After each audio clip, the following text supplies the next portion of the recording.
Pour le pervers narcissique, il existe 3 types de catégories de personnes. Les personnes qu'il adore et qu'il a en sa possession, les personnes auxquelles il est indifférent, les personnes qu'il est. Pour le pervers narcissique, chaque personne est une prolongation de lui-même. Et c'est très important de comprendre ça pour pouvoir comprendre ses réactions. On a l'impression qu'il nous aime lorsque l'on se situe dans la première catégorie de personnes. En réalité, il s'accroche à nous et ne nous lâche pas. Il est très dépendant et possessif. Nous sommes son jouet préféré, une œuvre d'art qu'il aime admirer, ou même quelqu'un pour qui il a un minimum d'affection. Mais attention, vous n'êtes toujours qu'une image. Si vous êtes dans cette catégorie, c'est qu'il voit chez vous quelque chose qui lui appartient. Et c'est en quoi cela peut s'apparenter à de l'amour, mais il n'en est rien. Nous sommes soit un idéal à atteindre, soit l'un de ses fantasmes, représentatif de ses idéaux. En bref, nous sommes ce qu'il aimerait être ou ce qu'il aime chez lui. Nous sommes l'image de sa perfection et nous lui permettons de consolider son narcissisme et son délire. Nous sommes donc nécessaires à sa survie. C'est pourquoi il court après nous et s'y accroche fortement. Pour la deuxième catégorie de personnes, il n'y a pas grand-chose à dire. On est au mieux des personnes qu'il a en mémoire, au pire, rien du tout. Il n'y a pas de relation.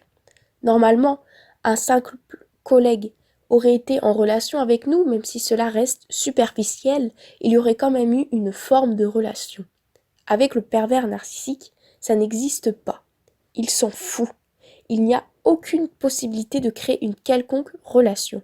Nous sommes des choses avec qui il est obligé de discuter pour son image, ou avec qui il aime bien discuter car cela alimente peut-être son savoir, ou bien lui permet de débattre sur des sujets qu'il maîtrise pour montrer sa puissance et écraser l'autre. Nous ne sommes pas une connaissance, nous sommes une chose. Et s'il nous voit pas régulièrement, il oublie notre existence.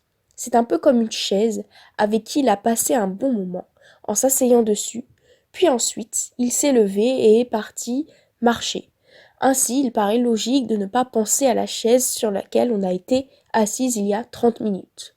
Donc voilà, c'est l'indifférence totale et personne n'existe. Donc dans la première catégorie, nous n'existons pas car nous sommes des images fantasmées. Dans la deuxième, nous sommes des images banales, donc le pervers passe son chemin. Et dans la dernière, nous sommes des images atroces à regarder.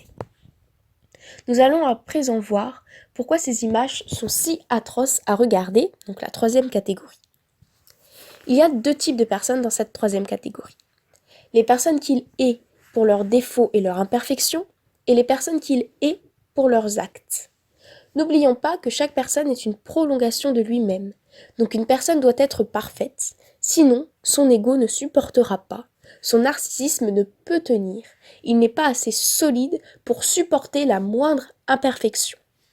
Par exemple, une personne qui va être hautaine, têtue ou superficielle va être détestable plus que n'importe quelle personne, car il va voir en elle quelque chose qu'il déteste, sachant que dans sa tête, ce qu'il aime ou ce qu'il déteste chez l'autre lui appartient.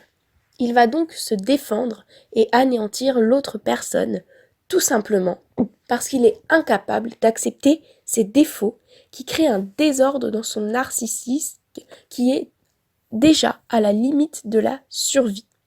Son narcissisme ne peut supporter le moindre défaut, la moindre erreur, car il est beaucoup trop fragile et c'est pourquoi, en compensation, il s'accroche à des personnes qu'il trouve parfaites, car c'est son seul moyen de survivre tout simplement. De ce fait, il rejette violemment ces personnes. Il est en colère car ce qui est reflété est intolérable pour lui. Il écrase l'autre, lui en renvoyant plein la figure, sans même laisser à l'autre le temps de prendre la parole, car comme pour lui c'est une question de survie, la colère lui échappe. C'est un moyen de protection, comme s'il était face à un danger grave. Et c'est là qu'il peut y avoir incompréhension, car pour nous, une personne qui nous agace par ses comportements va nous énerver certes, mais nous sommes capables de s'en foutre et de laisser passer tout simplement parce que nous savons qu'elle est différente de nous et que nous avons un narcissisme qui tient suffisamment la route pour continuer son chemin. Chez le pervers narcissique, ce n'est pas du tout le cas. Il ne sait pas inconsciemment que l'autre ne fait pas partie de lui et n'a pas un narcissisme suffisamment stable pour laisser passer ça.